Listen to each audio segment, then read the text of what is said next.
রাফি ভাই, আমাকে একটা কাজ দিতে পারবেন? আপনি তো জানেন আমার অবস্থা কেমন। আমি এতিম, বাবা মা মারা যাওয়ার পর আমাকে আর কেউ বাড়িতে রাখে নাই। এখন যদি আমি কোনো কাজ না করি আর খাবার খরচ না জুটাই, তাহলে আমি না খেয়ে মারা যাব। এইসব বলিস না আকাশ, আমি তো আছি। তুই একদম নিশ্চিন্ত থাক, তোর কাজের ব্যবস্থা হয়ে যাবে। আমি যতদিন আছি তোর কোনো কিছুর অভাব হবে না। এই নে 500 টাকা, এই দিয়ে তুই কিছু খাবার কিনে আন, ওই খাবারটা খেয়ে নে। আমি দেখি তোর কোনো কাজের ব্যবস্থা করতে পারি কিনা। আকাশ টাকা নিয়ে ওইখান থেকে চলে গেল। এইদিকে রাফি পকেট থেকে ফোনটা বের করে ফোন দিল তার আরেক বন্ধু নাদিমকে। কলটা রিসিভ করতেই ওপাশ থেকে নাদিম বলতে লাগলো, কি রে রাফি, তুই হঠাৎ এই সময় কল দিয়েছিস? কোনো ঝামেলা হয়েছে নাকি? না রে বন্ধু, তেমন কোনো ঝামেলা হয় নাই। তোর কাছে একটা হেল্প চাইবো, তুই করতে পারবি? অবশ্যই পারবো। তুই আমার কাছে চাইবি আর তোকে আমি হেল্প করব না? এটা আবার কেমন কথা? তুই আমার বিপদের সময় হেল্প করেছিস, এখন যদি আমি তোর বিপদের সময় সাহায্য না করি তাহলে কেমন হবে? বল কি সাহায্য লাগবে? আমার সাহায্যটা লাগবে না, সাহায্যটা লাগবে হচ্ছে আকাশের। আকাশকে তুই ভালো করেই চিনিস। ছেলেটা এতিম, মা বাবা মারা যাওয়ার পর থেকে আমার কাছ থেকেই বড় হয়েছে। এখন সেই আর আমার কাছ থেকে টাকা নিতে চায় না। আজকে আমি জোর করে 500 টাকা দিয়েছি খাবার খাওয়ার জন্য। তুই তাকে একটা কাজের ব্যবস্থা করে দিলে সে কাজ করে খেতে পারবে। আচ্ছা, আমি সন্ধ্যায় তোকে কল দিচ্ছি, দেখি সন্ধ্যার মধ্যে কোনো একটা ব্যবস্থা করতে পারি কিনা। সিকিউরিটি গার্ডের চাকরি করতে পারবে না কি করতে পারবে না? সিকিউরিটি গার্ডের চাকরি করতে পারবি। তুই না হয় সিকিউরিটি গার্ডের একটা চাকরির ব্যবস্থা করে দিস, তাহলেই চলবে। এই বলে রাফি কলটা কেটে দিল। অন্যদিকে আকাশ হোটেল থেকে খাবার খেয়ে রাস্তার এক সাইড দিয়ে হেঁটে হেঁটে যাইতেছে বাড়ির দিকে। এমন সময় হুট করে কোথা থেকে যেন একটা গাড়ি এসে আকাশকে ধাক্কা মেরে ফেলে দিয়ে চলে যায়। পায়ে প্রচন্ড ব্যথা পেয়েছে আকাশ। কোন রকম হেঁটে আসলো রাফির দোকানের সামনে। আকাশের এই রকম অবস্থা দেখে রাফি বলতে লাগলো, কিরে আকাশ, তোর আবার কি হয়েছে? এইভাবে হাঁটছিস কেন? পায়ে ব্যথা পেয়েছিস নাকি? আসলে রাফি ভাই, খাবার খেয়ে আসার সময় হঠাৎ একটা গাড়ি আমাকে ধাক্কা মেরে দিয়ে ফেলে চলে গেছে। পায়ে প্রচণ্ড ব্যথা পেয়েছি, পা ফুলে গেছে। কি বলিস? তোর উপরে শুধু বিপদ আর বিপদ। যাই হোক, এখানে বস, আমি বড় বানার ব্যবস্থা করছি। এই বলে রাফি চলে গেল একটা দোকানে। বেশ কিছুক্ষণ পর বরফ এনে বলতে লাগলো, এই বরফটা পায়ে লাগাতে থাক, নাদিম আসুক, এরপরে দেখি কিছু একটা ব্যবস্থা করব। এই বলে রাফি চলে আসলো দোকানের ভিতরে। দেখতে দেখতে সন্ধ্যা হয়ে আসলো। সন্ধ্যা 7টা। নাদিম আর আকাশ বসে আছে। এমন সময় নাদিম বলতে লাগলো, আকাশ, তোমার চাকরি কনফার্ম হয়ে গেছে। সিকিউরিটি গার্ডের চাকরি করতে হবে তোমাকে। 1 সপ্তাহ নাইট আর 1 সপ্তাহ ডে, প্রত্যেক মাসে 10,000 করে টাকা দিবে। চলবে তো তোমার? হ্যাঁ নাদিম ভাই, চলবে। আল্লাহ আপনাকে ভালো রাখুক। আপনি সবাইকে সাহায্য করেন, দোয়া করি আপনার ব্যবসা ভালো হোক। এ নাও বাসার ঠিকানা। কালকে সকাল সকাল ওই বাড়িতে চলে যাবে। ওই বাড়িতে গিয়ে আমার নাম বললেই তারা তোমাকে বলবে কি কি করতে হবে। ঠিক আছে ভাই, এখন তাহলে আমি বাসার দিকে যাই। এই বলে আকাশ কোনোরকম হাঁটতে হাঁটতে চলে আসলো তাদের বাসায়। বাড়িটাও ভাড়া নিয়ে থাকে আকাশ। বিছানায় চুপচাপ শুয়ে আছে আর মনে মনে বলতেছে, আমার জীবন কি এইভাবেই চলবে নাকি আমার জীবন পরিবর্তন হবে? এতিম ছেলের জীবন আবার পরিবর্তন হয় নাকি? যাক, কাজ পেয়েছি, একটা কাজ করব আর খাবো। এইসব চিন্তা ভাবনা করতে করতে আকাশ ঘুমেতে সে পাড়ি জমালো। পরের দিন সকাল সকাল ঘুম থেকে উঠে রেডি হয়ে চলে আসলো ওই বাড়ির সামনে। কয়েকবার কলিং বেল দিতেই একটা মেয়ে এসে দরজা খুলে দিল। আকাশকে দেখে ধমক দিয়ে বলতে লাগলো, এই মিয়া, সকাল সকাল আরেকজনের বাসায় এসে কলিং বেল দিতেছেন কেন? আপনার কি জ্ঞান বুদ্ধি বলতে কিছুই নেই? আসলে ম্যাডাম, এই বাড়িতে আমি সিকিউরিটি গার্ডের চাকরি করতে এসেছি। নাদিম ভাই আমাকে পাঠিয়েছে। আপনার নাম আকাশ? হ্যাঁ, আমার নাম আকাশ। ভেতরে আসেন, এসে বসেন। আব্বু নিচে নামতেছে। এরপরে কি করতে হবে কি কি করতে হবে না সবকিছুই আব্বু আপনাকে জানিয়ে দিবে। জেরিন এই বলে চলে আসলো তার রুমে। এইদিকে আকাশ চোপাই বসে আছে। প্রায় আধা ঘন্টা ধরে উপর থেকে কারো নামার কোনো খবর নেই। প্রায় 40 মিনিট পর একজন ভদ্রলোক নিচে নামলো। আকাশ দাঁড়িয়ে সালাম দিয়ে আবারও বসে পড়ল। এইদিকে সেই লোকটা এসে আকাশের পাশে বসে বলতে লাগলো, নাদিম তোমাকে পাঠিয়েছে? জি স্যার, নাদিম ভাই আমাকে পাঠিয়েছে। আমাকে কি কি করতে হবে একটু বুঝিয়ে দিলে আমি করতে পারতাম। আচ্ছা, তোমাকে সব কিছুই বুঝিয়ে দিতেছি, শোনো তাহলে। তুমি সিকিউরিটি গার্ডের চাকরি করবে। অপরিচিত লোক বাড়ির ভিতরে প্রবেশ করতে দিবে না। এমনকি যদি কেউ আসে তাহলে আগে পরিচয় জিজ্ঞেস করবে, আর ওইখানে দেখবে যে একটা টেলিফোন আছে, ওই টেলিফোনের ভিতরে কল দিবে। কল দিলে যদি বলে ভিতরে যাওয়ার জন্য, তাহলে ভিতরে যেতে দিবি। আর প্রত্যেক দিন গাড়ি আসবে, গেট খুলে দিতে হবে। ঠিক আছে স্যার, আর কোনো কিছু করতে হবে নাকি? হ্যাঁ, আর একটা কাজ করতে হবে। আমি যদি বাসায় না থাকি তাহলে মাঝে মধ্যে তোমাকে বাজার সদাই এনে দিতে হবে। ঠিক আছে স্যার, আমি তাহলে এখন থেকে কাজটা শুরু করে দেই। এই বলে আকাশ চলে আসলো বাহিরে, হাতে ছোট একটা লাঠি। চুপচাপ চেয়ারে বসে আছে আর বাড়িটার দিকে বারবার তাকাচ্ছে। মনে মনে বলতেছে, আজকে যদি আমাদের বাড়িটা এরকম থাকতো তাহলে কতই না ভালো হতো। আব্বু আম্মু কেন আমাকে একা ফেলে চলে গেলে তোমরা? তোমাদের সাথে নিয়ে আমাকে যাইতে। আকাশ এইসব কথাবার্তা বলতেছে। বেশ কিছুক্ষণ পর ওই মেয়েটা বের হলো। একটা গাড়ি বের করে নিয়ে গেটের সামনে আসতেই আকাশ গেট খুলে দিল। মেয়েটা যেই বাহিরে বের হতে যাবে এমন সময় বলতে লাগলো, কিরে, আমি যে বাইরে বের হচ্ছি, আমাকে সালাম দিলি না তুই? তুই জানিস না নাকি আমাকে যে সালাম দিতে হয়, এবং এই বাড়ির প্রত্যেককে সালাম দিতে হয়? আগে কখনো সিকিউরিটি গার্ডের কাজ করিস নাই নাকি? না ম্যাডাম, আগে কখনো সিকিউরিটি গার্ডের কাজ করি নাই। আকাশ সালাম দিতেই মেয়েটা ওইখান থেকে চলে গেল গাড়ি নিয়ে কলেজের উদ্দেশ্যে। বেশ কিছুক্ষণ পর মেয়েটা চলে আসলো কলেজে। গাড়িটা পার্কিং করে তার বান্ধবীদের সাথে গিয়ে বসে পড়ল। জেরিনকে দেখে তার বান্ধবী সুমাইয়া বলতে লাগলো, কি রে জেরিন, তোদের বাসায় দেখলাম নতুন একটা সিকিউরিটি গার্ড রেখেছিস মনে হয়। আগেরটা কোথায় গেছে? চলে গেছে নাকি? হ্যাঁ, আগের ওই চলে গেছে, কিন্তু এই ছেলেটাকে দেখলে কেমন যেন লাগে। খুব সাধারণ ছেলেদের মতো, কোনো স্টাইল নাই, মনমরা হয়ে সবসময় বসে থাকে। আরে নতুন চাকরি বুঝিস না, এমনই হয় সব সময় নতুন চাকরিতে। সুমাইয়া এসব বলতেছে। অন্যদিকে জেরিনের আব্বু গাড়ি বের করে গেটের সামনে এসে আকাশকে উদ্দেশ্য করে বলতে লাগলো, আকাশ, তুমি সকালের খাবারটা ভিতরে গিয়ে খেয়ে নিও। 10টার দিকে গেলেই তোমাকে খাবার দিবে বাড়ির কাজের মেয়ে, আমি বলে রেখেছি। ঠিক আছে স্যার। জেরিনের আব্বু অফিসের দিকে রওনা দিল। এইদিকে আকাশ সেই আগের মতোই চুপচাপ বসে রইল চেয়ারে। বেশ কিছুক্ষণ বসে থাকার পর হঠাৎ বাড়ির দরজা খুলে কাজের মেয়ে এসে আকাশকে উদ্দেশ্য করে বলতে লাগলো, ভাইয়া আপনাকে ভেতর থেকে বলেছে যে খাবার খেয়ে আসার জন্য। রান্নাবান্না সবকিছু কমপ্লিট হয়ে গেছে। আপনি গেটটা ভালোভাবে লাগিয়ে দিয়ে এরপরে ভেতরে এসে খাবার খেয়ে নেন। ঠিক আছে, আপনি যান, আমি আসতেছি কিছুক্ষণের মধ্যে। আকাশ গেট ভালোভাবে লাগিয়ে দিয়ে চলে আসলো বাড়ির ভিতরে। খাবার টেবিলে না বসে নিচে বসে খাবার খাচ্ছে।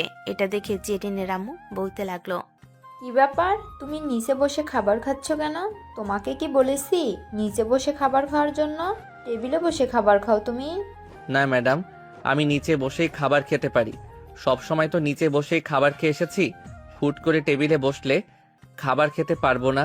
আমি নিচে বসেই খাবার খেয়ে নেই। জেরিনের আম্মু আর জোরাজোরি করলো না। খাবার খাওয়ার মাঝখানে হঠাৎ জেরিনের আম্মু বলে উঠল, আকাশ, তোমার বাসায় কে কে আছে? বিয়ে করে ফেলেছো নাকি তুমি? আরে না ম্যাডাম, কি যে বলেন না। এতিম ছেলেকে আবার কেউ বিয়ে করতে চায় নাকি? নিজের খাবার খরচটা জুটাতে কষ্ট হয়ে যায়, আবার কি না এতিম ছেলেকে বিয়ে করবে কেউ? এতিম ছেলে মানে? তোমার বাবা মা কোথায়? তাদের কি হয়েছে? রাস্তায় গাড়ি অ্যাক্সিডেন্টে মারা গিয়েছে তারা। আমি ছোট থাকতেই মারা গিয়েছে। পরে আমাকে এলাকার একজন বড় ভাই আছে, সে আমাকে এতটুকু বড় করেছে, খাইয়ে পরিয়ে। ও আচ্ছা, আই অ্যাম রিয়েলি সরি। আমি জানতাম না। জানলে কখনোই তোমাকে এইসব কথা মনে করিয়ে দিয়ে কষ্ট দিতাম না। আরে না ম্যাডাম, কষ্টের কি আছে? আপনি জানেন না, তার জন্যই তো জিজ্ঞেস করেছেন। এখানে কষ্টের কিছু নেই। আচ্ছা আমি এখন যাই, নিচে যদি কেউ আসে তাহলে তো গেটে শব্দ করবে। নিচে গিয়ে বসে থাকি। এখন কেউ আসবে না, দুপুর 12টার দিকে জেরিন আসবে। তুমি না হয় এখন একটু এখানে বসে রেস্ট করো। আর তোমার বাহিরের খাবার খেতে হবে না, প্রত্যেকদিন আমাদের বাড়িতে খাবে। না ম্যাডাম, আপনাদের বাড়িতে খেলে আমি খাবারের টাকাটা আপনাদেরকে দিব। কেন? আমি কি তোমার কাছ থেকে খাবারের টাকা চাইছি নাকি? আপনি না চাইলেও আমি পুরো মাস খাবার খাবো আর আপনাকে টাকা দিব না, এটা আবার কেমন কথা? আপনি প্রত্যেক মাসে আমার টাকা থেকে খাবারের টাকা কেটে নেবেন। আকাশ এইসব কথাবার্তা বলতেছে। প্রায় 1 ঘন্টা আরও নানান বিষয়ে কথাবার্তা বলে চলে আসলো বাইরে। চুপচাপ চেয়ারে বসে আছে। এমন সময় জেরিনের গাড়ি আসলো। আকাশ দরজা খুলে দিতে জেরিন গাড়িটা বাড়ির ভিতর পার্ক করে চলে গেল। অন্যদিকে আকাশ গেট লাগিয়ে বসে আছে। প্রায় 1 ঘন্টা পর দোতলা থেকে জেরিন আকাশকে ডাক দিয়ে বলতে লাগলো, এই নে 500 টাকা, দোকান থেকে আমার জন্য পুরি আর সিঙ্গারা নিয়ে আয়। বাকি যে টাকা থাকবে ওই টাকাটা দিয়ে তুই কিছু খেয়ে নিস। আকাশ দরজাটা ভালোভাবে লাগিয়ে দিয়ে চলে আসলো দোকানে। পুরি আর সিঙ্গারা নিয়ে খেতে লাগলো। বেশ কিছুক্ষণ পর চলে আসলো বাসায়। কলিং বেল দিতেই কাজের মেয়েটা এসে দরজা খুলে দিল। আকাশের হাতে থাকা টাকা আর পুরি সিঙ্গারা দিয়ে বলতে লাগলো, এইগুলো ম্যামের রুমে দিয়ে আসেন, আমাকে আনার জন্য টাকা দিয়েছিল। ঠিক আছে, আমি দিয়ে আসতেছি। এই বলে কাজের মেয়েটা ওইখান থেকে চলে গেল। এইদিকে আকাশ আবারও নিচে এসে চেয়ারে বসে রইল। বেশ কিছুক্ষণ বসে থাকার পর উপর থেকে জেরিন বলতে লাগলো, কিরে, তোকে না বলেছিলাম যে টাকাগুলো থাকবে ওই টাকাগুলো তোর কাছে রেখে দিয়ে তুই খেয়ে নিবি, তাহলে তুই টাকাগুলো ফেরত দিলি কেন? আসলে ম্যাডাম, আমি বাহিরের জিনিস তেমন বেশি খাই না, তাই টাকাগুলো ফেরত দিয়ে দিছি। আপনার যদি আরো কিছু লাগে তাহলে টাকাগুলো দিয়েন, আমি আপনার জন্য আরো কিছু এনে দিব। ঠিক আছে, যখন যা লাগবে তাই এনে দিতে হবে।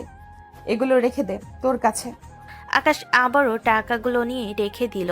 অন্যদিকে জেরিনের আম্মু জেরিনের রুমের ভিতরে ঢুকতে দেখতে পেল জেরিন পুরি আর সিঙ্গারা খাইতেছে। এটা দেখে জেরিনের আম্মু বলতে লাগলো, কি রে, তুই ছেলেটাকে দিয়ে এত কিছু আনিয়েছিস, তাকে কিছু টাকা দিলেও তো পারতি, সে কিছু খেতে পারতো। আম্মু, আমি টাকা দিয়েছিলাম 500 টাকা, বলেছিলাম যে পুরি আর সিঙ্গারা আনার জন্য। সে আমাকে এনে তো দিয়েছে, কিন্তু আবার টাকাগুলো পাঠিয়ে দিয়েছে। পরে আমি ওই টাকাগুলো তাকে আবার দিয়েছি কিছুক্ষণ আগে। ও আচ্ছা, বেশ ভালো করেছিস। আর তুই যদি বাহির থেকে কোনো খাবার নিয়ে আসিস, ভালো খাবার হলে 2 প্যাকেট নিয়ে আসবি। 1 প্যাকেট আকাশকে দিবি আর 1 প্যাকেট তুই খাবি। তাকে দিতে যাব কেন? সে তো আমাদের বাসার দারোয়ান, তাকে দিলে কি হবে আমার? তুই হয়তো জানিস না, আকাশ ছেলেটা এতিম, তার মা বাবা গাড়ি অ্যাক্সিডেন্টে মারা গেছে। ও আচ্ছা, এখন বুঝতে পারছি তুমি কেন বলেছো। আচ্ছা, আমি যদি তাকে নিয়ে বাহিরে মাঝে মধ্যে ঘুরতে যাই তাহলে কি তোমাদের কোনো আপত্তি থাকবে? না, আপত্তি থাকবে না। ছেলেটাকে দেখে তো মনে হচ্ছে খুবই ভালো। তবে আরও কয়েকটা দিন যাক, ভালোভাবে দেখ, যদি ভালো হয় তাহলে না হয় ঘুরতে নিয়ে যাবি। আচ্ছা আম্মু। জেন তার আম্মুর সাথে এসব কথাবার্তা বলতেছে। বেশ কিছুক্ষণ এসব কথাবার্তা বলার পর জেন এর আম্মু চলে গেল তার রুমে। এইদিকে জেরিন কল দিল তার বান্ধবী সাদিয়াকে। সাদিয়া কলটা রিসিভ করতে জেরিন বলতে লাগলো, কিরে, তোরা কোথায় আছিস? এক্ষুনি আমাদের বাসায় আয়, আর আসার সময় বিরিয়ানি নিয়ে আসিস 5 থেকে 6 প্যাকেট। ঠিক আছে, আমরা 1 ঘন্টার মধ্যেই তোদের বাসায় আসছি, আর আসার সময় বিরিয়ানি নিয়ে আসবো। এই বলে সাদিয়া কলটা কেটে দিল। অন্যদিকে আকাশ চেয়ার থেকে উঠে বাড়িটা ঘুরে ঘুরে দেখতে লাগলো বাহির থেকে। বেশ কিছুক্ষণ বাড়িটা ঘুরে ঘুরে দেখার পর আবারও চেয়ারে এসে বসে পড়ল। প্রায় 1 ঘন্টা পর সাদিয়া এবং তার সাথে আরো কয়েকজন বান্ধবী আসলো। দরজায় ধাক্কা দিতেই আকাশ দরজাটা হালকাভাবে খুলে বলতে লাগলো, কে আপনারা? এখানে কি চাই আপনাদের? আমরা জেরিনের বান্ধবী, ভেতরে যেতে দিন আমাদেরকে। 2 মিনিট এখানে দাঁড়ান, আমি ভিতরে কল দিয়ে জিজ্ঞেস করতেছি। আকাশ যেই কল দিতে যাবে এমন সময় উপর থেকে জেরিন আকাশকে উদ্দেশ্য করে বলতে লাগলো, আকাশ, দরজাটা খুলে দাও, ওরা আমার বান্ধবী। ঠিক আছে ম্যাডাম, দরজাটা খুলে দিতেছি। আকাশ দরজাটা খুলে দিতে জেরিনের বান্ধবীরা সবাই চলে গেল উপরে। সবে বিরিয়ানি খাচ্ছে, আর একটা বিরিয়ানির প্যাকেট এক সাইডে রেখে দিয়েছে। জেন এটা দেখে সাদিয়াকে বলতে লাগলো, কিরে, তুই এই প্যাকেট ওইখানে রেখে দিয়েছিস কেন? বিশেষ কেউ আছে নাকি? না, বিশেষ কেউ নেই, ওইটা রেখে দিয়েছি ওই দারোয়ানের জন্য, মানে ওই ছেলেটার জন্য রেখে দিয়েছি। আম্মু বলেছে যে আমি যদি ভালো কিছু খাই তাহলে তার জন্য আলাদা একটা প্যাকেটে নিতাম। তোদেরকে তো বলেছিলাম বেশি করে নিয়ে আসার জন্য, তোরা বেশি করে নিয়ে এসেছিস। ও আচ্ছা, ভালোই হয়েছে। এক কাজ কর, ছেলেটাকে দিয়ে আরো কিছু আনিয়ে নে দোকান থেকে। তোর আব্বু তো এখন বাসায় নেই, দোকান থেকে কিছু জিনিস আনিয়ে রাখলেই পারিস তাকে দিয়ে। এখন আর কিছু আনার দরকার নেই, আমি বাসায় আসার পর তাকে দিয়ে অনেক কিছু আনিয়েছি, এখন আর কিছু আনতে হবে না। তাহলে তাকে বল আমাকে কিছু জিনিস এনে দেওয়ার জন্য, আমি নাম লিখে দিচ্ছি। তুই বাসায় যাওয়ার সময় কিনে নিতে পারবি না নাকি? তাকে খাটানোর কি আছে? সে তার দায়িত্ব পালন করতে থাক, আমাদের এত কিছুর দরকার নেই তাকে দিয়ে কেনানোর। কি ব্যাপার, হঠাৎ তুই এত চেঞ্জ হয়ে গেলি কি করে? আগের দারোয়ানকে দিয়ে তো সবকিছু আনিয়ে নিতি, তাহলে তাকে দিয়ে আনাতে পারবি না কেন? তাকে দিয়ে আনালে কি সমস্যা হবে তোর? অনেক সমস্যা আছে, তাই তো বলেছি যে তাকে দিয়ে আনাতে পারবো না। তাহলে আর কি বলার, যেহেতু আনতেই পারবি না তাহলে আর জোর করে কি করব?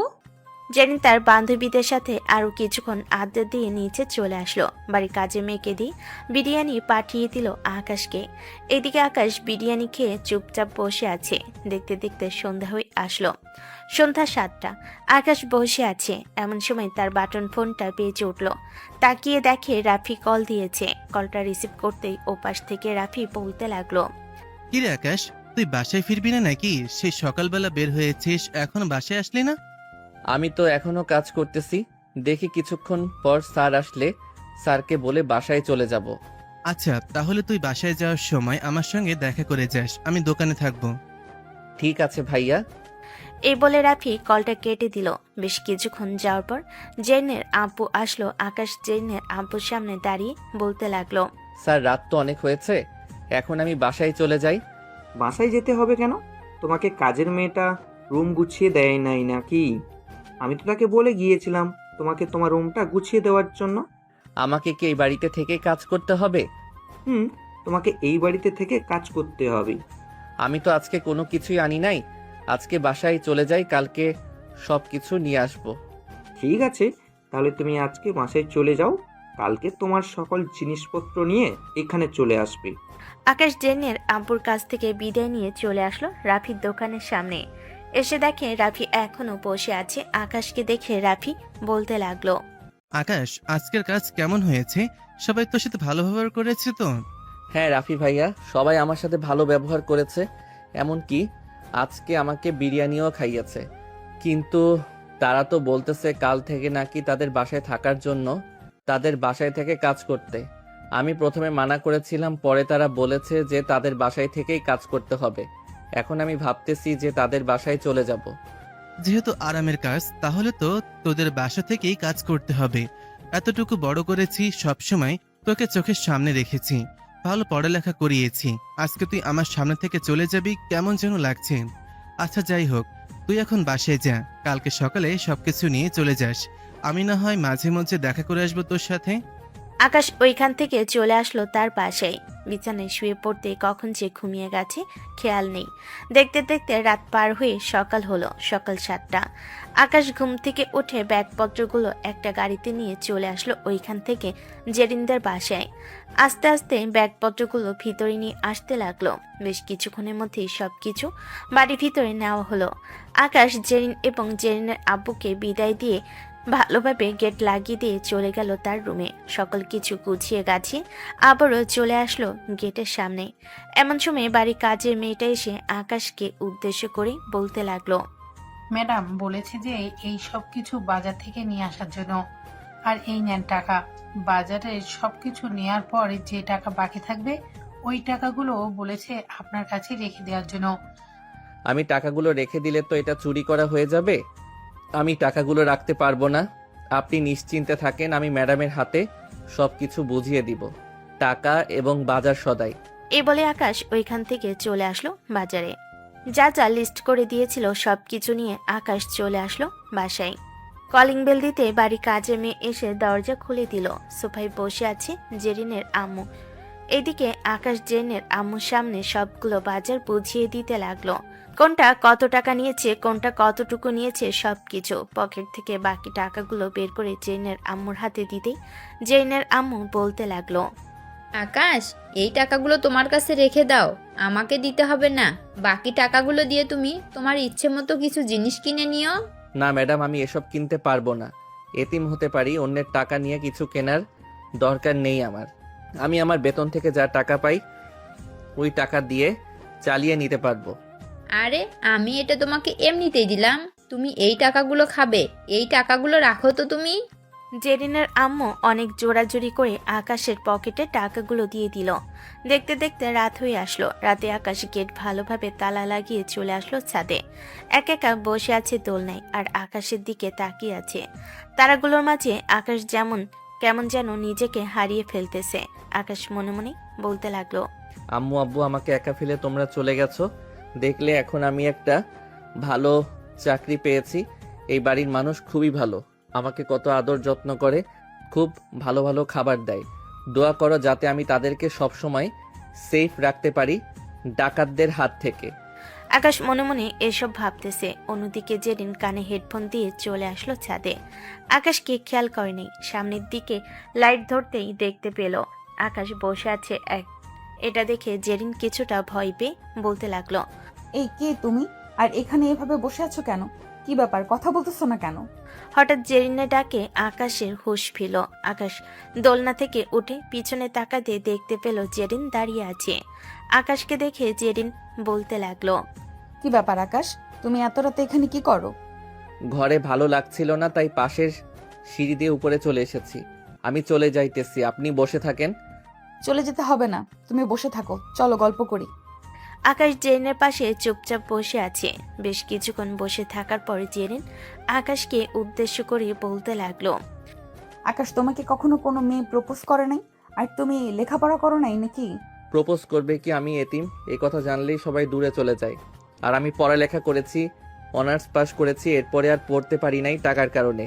তাই চাকরির জন্য কয়েকদিন ঘোরাঘুরি করেছিলাম, কিন্তু পাই নাই।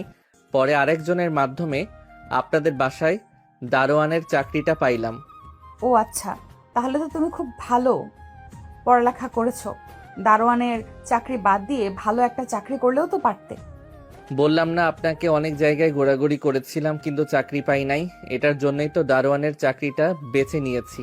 তবে এটা করতেছি, খুবই ভালো লাগতেছে। সারাদিন বসে থাকি, খুবই ভালো লাগে। ও আচ্ছা, তাহলে আর কি বলবো, এইটাই না হয় করো। তোমাকে তো আর জোরাজুরি করতে পারবো না। আচ্ছা, আমি তাহলে এখন ঘুমাতে যাই, কালকে আবার কলেজ আছে। এই বলে জেরিন চলে গেল। এইদিকে আকাশ আরো কিছুক্ষণ বসে থেকে চলে আসলো তার রুমে। অন্যদিকে জেরিনের আম্মু জেরিনের আব্বুকে উদ্দেশ্য করে বলতে লাগলো। জেরিনের আব্বু, তোমাকে একটা কথা বলবো বলবো ভাবছিলাম, কিন্তু বলে উঠতে পারছি না। কি এমন কথা বলবে শুনি? আকাশকে তো চেনো, আমাদের বাসার দারোয়ান। ছেলেটা খুবই ভালো, আমার কাছে খুবই ভালো লাগছে। এতিম হলেও কিন্তু সব কিছুই বোঝে। আজকে তাকে বাজারে পাঠিয়েছিলাম, বাজার করে বাসায় ফেরার পর সে আমাকে বাজারের বাকি টাকা ফেরত দিতেছে। আরও কয়েকজন দারোয়ানের চাকরি করেছে, তারা তো আমাদেরকে 1 টাকাও ফেরত দেয় নাই। আমি অনেক জোরাজুরি করে বাকি টাকা ছিল ওই টাকাগুলো আকাশকে দিয়ে দিয়েছি। খুব ভালো করেছো। ছেলেটা দেখতেও ভদ্র, আবার কথাবার্তা, আচার আচরণ সব কিছুতেই শান্ত স্বভাবের। আমার কাছেও ছেলেটাকে খুব ভালো লাগে। আমি চাইছিলাম কি, জেরিনের সাথে যদি আকাশের বিয়ে দেওয়া যেত তাহলে খুবই ভালো হতো। ছেলেটাও আমাদের বাসায় থাকতে পারতো, আর আমার মেয়েটাও আমাদের বাসায় থেকে যেত। আমরা রাজি হলে কি হবে? তোমার মেয়েকে তো রাজি হতে হবে। সে যদি রাজি না হয় তাহলে তো হবে না। রাজি হবে না কেন? তার ভালোর জন্যই তো আমরা সব কিছু করব। সে যদি এখানে রাজি না হয় তাহলে আর কোথায় রাজি হবে বলো? আচ্ছা, এখন এসব বিষয় নিয়ে কথা বলার দরকার নেই। আরও কয়েকটা মাস যাক, আকাশকেও আমরা দেখি। সে যদি ভালো হয় তাহলে আমার কোম্পানিতে একটা চাকরি দিয়ে দিব। সে তো পড়ালেখা করেছে। হ্যাঁ, এটা করলেই খুব ভালো হবে। আমার মেয়েও আমার কাছে থাকবে, আমার মেয়ের জামাইও আমার কাছে থাকবে। এসব কথা বলতে বলতে দুজন ঘুমের দেশে পাড়ি জমালো। অন্যদিকে জেরিনের চোখে ঘুম আসতেছে না। বারবার আকাশের সাথে কথা বলার জন্য কেমন যেন ছটফট করতেছে। একবার এই পাশ করতেছে, আরেকবার ওই পাশ করতেছে। জেরিন মনে মনে বলতে লাগলো। কি ব্যাপার, ছেলেটার জন্য আমার এমন হচ্ছে কেন? আগে তো কখনো কারোর জন্য এমন হয়নি। থুর, এইসব কি সব আজেরা কথা ভাবতেছি। এসব কথা চিন্তা ভাবনা করতে করতে জেরিন ঘুমের দেশে পাড়ি জমালো। পরের দিন ঘুম থেকে উঠে ফ্রেশ হয়ে বসে আছে। এমন সময় জেরিনের ফোনটা বেজে উঠল। তাকিয়ে দেখে আখি কল দিয়েছে। কলটা রিসিভ করতেই ওপাশ থেকে আখি বলতে লাগলো। কিরে, কালকে তোকে কতবার কল দিলাম রাতের বেলা, তুই লাইনে থেকেও কল রিসিভ করিস নাই কেন? আরে আমি লাইনে ছিলাম না, রাতের বেলা ফেসবুকিং করতে করতে কখন যে ঘুমিয়ে গেছিলাম। পরে আর অফলাইন হতে মনে নাই, তখন মনে হয় তুই কল দিয়েছিস। কিছু বলবি নাকি? না, কিছু বলবো না, এমনিতেই জিজ্ঞেস করলাম আর কি তোকে। আকি জেরিনের সাথে কথা বলতেছে।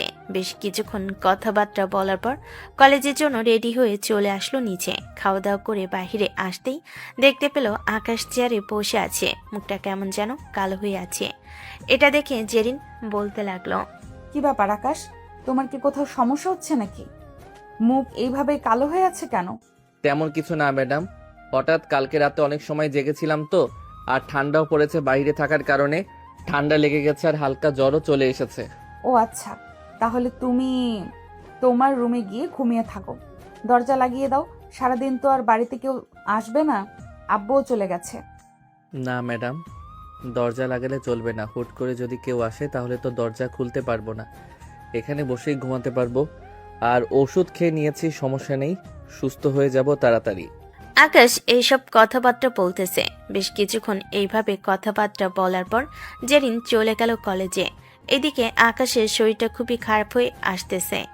আকাশ আর বসে থাকতে না পেরে চলে আসলো তার রুমে, গায়ে কাঁথা দিয়ে শুয়ে পড়ল। কখন যে ঘুমিয়ে গেছে খেয়াল নেই। অন্যদিকে জেরিন কলেজে এসে সবার সাথে কথা বলতেছে, কিন্তু তার মন কেমন যেন ছটফট করতেছে। জেরিন তার ব্যাগের ভেতর থেকে ফোনটা বের করে ফোন দিল তার আম্মুকে, আর বলতে লাগলো, আম্মু, আকাশ খেতে এসেছিল নাকি? না, এখনো খেতে আসে নাই, হয়তো বাইরে থেকে খাবার খেয়ে নিয়ে এসে। তাকে তো কালকে টাকা দিয়েছিলাম। একটু ব্যালকনিতে গিয়ে দেখো তো সে বাহিরের চেয়ারে বসে আছে নাকি। সে যদি বাহিরের চেয়ারে বসে না থাকে তাহলে তার রুমে যাও। আমি আসার সময় দেখে এসেছিলাম তার জ্বর এসেছে আর ঠান্ডাও লেগেছে। তুমি একটু দেখে আসো। বাড়ির কাজের লোক হয়েছে তো কি হয়েছে, সে তো আমাদের বাসায় কাজ করে, আমাদের তো ছোটখাটো একটা দায়িত্ব আছে তার উপরে। হ্যাঁ আছে। আচ্ছা তুমি ফোনটা রাখ, আমি দেখে আসতেছি। এই বলে জেরিনের আম্মু কলটা কেটে দিয়ে চলে আসলো নিচে। এসে দেখে আকাশ চেয়ারে বসে নেই। এটা দেখে চলে আসলো আকাশের রুমে। এসে দেখে আকাশ বিছানায় কাঁথা মুড়ি দিয়ে শুয়ে আছে। জেরিনের আম্মু আকাশের মাথা কাছে এসে আকাশের মাথায় হাত দিতেই দেখতে পেল অনেক জ্বর চলে এসেছে। এটা দেখে জেরিনের আম্মু বাড়ির ভিতর এসে ফোনটা হাতে নিয়ে ফোন দিল জেরিনকে। এদিকে জেরিন কলটা রিসিভ করতে জেরিনের আম্মু বলতে লাগলো, তোর যদি কলেজে আজকে বেশি ইম্পর্টেন্ট ক্লাস না থাকে তাহলে তুই একটা ডাক্তার নিয়ে বাসায় চলে আয়, আকাশের জ্বর ক্রমশ বেশি আসতেছে। আচ্ছা আম্মু, আমি কিছুক্ষণের মধ্যে আসতেছি। এই বলে জেরিন কলটা কেটে দিয়ে তার গাড়িটা নিয়ে চলে আসলো একটা হাসপাতালে। একজন ভালো ডাক্তার নিয়ে চলে আসলো তাদের বাসায়। ডাক্তার আকাশকে দেখার পর বলতে লাগলো, এই নিন, এই ওষুধগুলো এনে খাওয়ালে আশা করি ঠিক হয়ে যাবে 1 বা 2 দিনের মধ্যে। ধন্যবাদ ডাক্তার, চলেন আপনাকে পৌঁছে দিয়ে আসি, আর আসার সময় ফার্মেসি থেকে ওষুধগুলো নিয়ে আসতে হবে। ঠিক আছে, চলেন তাহলে। জেরিন ডাক্তারকে নিয়ে চলে আসলো আবার সেই হাসপাতালে। ডাক্তারকে নামিয়ে দিয়ে ফার্মেসি থেকে ওষুধগুলো নিয়ে চলে আসলো বাসায়। জেরিনের আম্মু আকাশকে অল্প কিছু খাবার খাইয়ে দিয়ে ওষুধগুলো খাওয়ালো আর বলতে লাগলো, এখন তুমি কিছুক্ষণ ঘুমিয়ে থাকো, বাইরে বের হওয়ার দরকার নেই। আর জেরিন, তুই যদি পারিস তাহলে এখানে বসে থাক। বসে থাকতে হবে না আমার কাছে, আপনারা রুমে যান আপনাদের। আমার যদি শরীর ভালো লাগে তাহলে আমি উঠে বাহিরে যাব। জেরিনের আম্মু আর জেরিন চলে আসলো বাড়ির ভিতরে। এদিকে আকাশ ঘুমের দেশে বাড়ি জমালো। বিকেলে ঘুম থেকে উঠে বাইরে এসে বসে আছে। এমন সময় জেরিন আসলো, আকাশকে উদ্দেশ্য করে বলতে লাগলো, এখন কি অবস্থা শরীরের? এখন আগের চাইতে খুব ভালো আছি, জ্বর খুবই কমে গেছে। আপনাকে আর ম্যাডামকে খুবই ধন্যবাদ, আপনারা আমার সেবা যত্ন করেছেন। ঔষধের কত টাকা লেগেছে একটু বললে ভালো হতো, আমি রাফি ভাইয়ের কাছ থেকে টাকা এনে আপনাকে দিয়ে দিতাম। আমি কি আপনার কাছ থেকে টাকা চাইছি? আপনি টাকার কথা বললেন কেন? চুপচাপ কাজ করতেছেন, কাজ করেন। আর যদি কখনো আপনার মুখ থেকে টাকার কথা শুনি তাহলে খবর আছে। এই বলে জেরিন ওইখান থেকে চলে আসলো তার রুমে। দেখতে দেখতে রাত হয়ে আসলো। রাতে খাওয়া দাওয়া শেষ করে বসে আছে। এমন সময় আকাশকে উদ্দেশ্য করে জেরিনের আম্মু বলতে লাগলো, আকাশ, তুমি কোন ক্লাস পর্যন্ত পড়ালেখা করেছো? আমি অনার্স পাস করেছিলাম, পরে আর পড়তে পারি নাই টাকার জন্য। ও আচ্ছা, তোমাকে যদি আমি আমার অফিসে চাকরি দেই তাহলে চাকরি করবে নাকি দারোয়ানের চাকরি করবে? যেটা আমার জন্য ভালো হবে ওইটা যদি দেন তাহলে খুবই ভালো হতো, আমি কিছু টাকা সঞ্চয় করতাম। এই মাস প্রায় শেষের দিকে, এই মাস চলে যাক, এরপরে না হয় তোমাকে আমার অফিসে ভালো একটা পোস্টে চাকরি দিয়ে দিব। আর জেরিন, তোর সাথে আমার কিছু গুরুত্বপূর্ণ কথা আছে। তুই খাওয়া দাওয়া করে আমার রুমে যাস। ঠিক আছে আব্বু। আকাশ খাওয়া দাওয়া করে চলে গেল তার রুমে। অন্যদিকে জেরিনের আব্বু খাওয়া দাওয়া করে চলে আসলো তাদের রুমে। জেরিন সোফায় বসে ফোন টিপতেছে। এমন সময় তার আব্বু বলতে লাগলো, আচ্ছা জেরিন, আমরা তোর ভালো চাই সব সময়, তাই না? হ্যাঁ, তোমরা আমার আব্বু আম্মু, আমার ভালো চাইবে না তো আর কার ভালো চাইবে বলো? হ্যাঁ, তাহলে আমরা যেটা বলি সেটা মানতে পারবি? যদি মানার মতো হয় তাহলে অবশ্যই মানতে পারবো, আর যদি মানার মতো না হয় তাহলে মানবো কি করে বলো? ধর আমরা একটা এতিম ছেলের সাথে তোর বিয়ে দিলাম এবং এতিম ছেলেটাকে এই বাড়িতে রেখে দিলাম, তাহলে কি তুই ছেলেটার সাথে থাকতে পারবি সারা জীবন, নাকি তুই অন্য কাউকে পছন্দ করিস? হঠাৎ আব্বু তুমি এই কথা বলতেছো কেন? তুমি কি চাও আমি এই বাড়ি থেকে চলে যাই, নাকি আমাকে তোমাদের বোঝা মনে হচ্ছে? বোঝা মনে হবে কেন?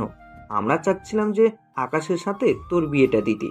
ছেলেটা তো এতিম, সো আমরা চাচ্ছিলাম তাকে এই বাড়িতে রেখে দেওয়ার জন্য। আর তুইও আমাদের মেয়ে, তুইও এই বাড়িতে থাকবি। আমার একমাত্র মেয়ে তুই। আমাদের কথা যদি না শুনিস তাহলে আমরা কি করব বল? কিন্তু আব্বু সে তো একেবারেই এতিম এবং তার বাবা মার সাথে তাদের বাড়ির কোনো খোঁজ খবরই নেই। ধরো আমার ভাই আছে, এখন সে তো এই সম্পত্তির ভাগ চাইবে, তাই না? তার তো একটা ঠিকানা দরকার বা একটু জায়গা দরকার থাকার জন্য। সে যদি থাকার জায়গাটা ব্যবস্থা করতে পারে তাহলে আমি থাকতে পারবো। আর যদি আমার মনে হয় তাকে এই বাড়িতে নিয়ে থাকা আমার বেশি প্রয়োজন, তাহলে আমি এই বাড়িতেই থাকবো। আমি চাই না যাকে বিয়ে করব সে যাতে আমাদের বাড়ির গোলামি করে খাক। সে আমাদের বাড়িতে গোলামি করে খাবে কেন?